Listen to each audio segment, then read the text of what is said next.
तुम्हारा वो इमाम है जिसने 7 साल की उम्र में मुसीबतें बर्दाश्त की। तुमने करबला का गरीब 28 रजब को मदीने से जाता हुआ देखा है। कितनी ज़ाहरी उम्र मुबारक थी मेरे मौला हुसैन की, 57 साल। और जब इमाम तकी ने मदीना छोड़ा है उम्र 7 साल थी। 7 साल की उम्र में मदीने की गलियों में अकेला फिर रहा है। आधी रात के वक्त कब्र रसूल पे गया। कब्र रसूल पे जाके कहने लगा, नाना एक बार कब्र से बाहर निकल, जैसे हुसैन मिलने के लिए आया था वैसे ही आज मैं मिलने के लिए आया ना।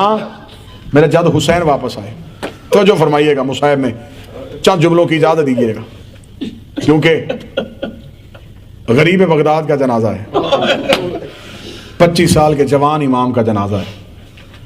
जितने जनाजे पे आए हो दिल खोल के रोना भी, पुरसा भी देना, क्योंकि ये वो इमाम है जिसकी लाश पे बहनें नहीं पहुंच सके, इसकी लाश पे भाई नहीं पहुंच सके।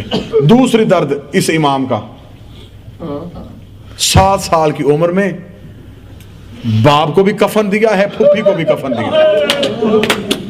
इमाम रजा का जनाजे पे पहुंचा, मासूमा कुम की तदफीन में।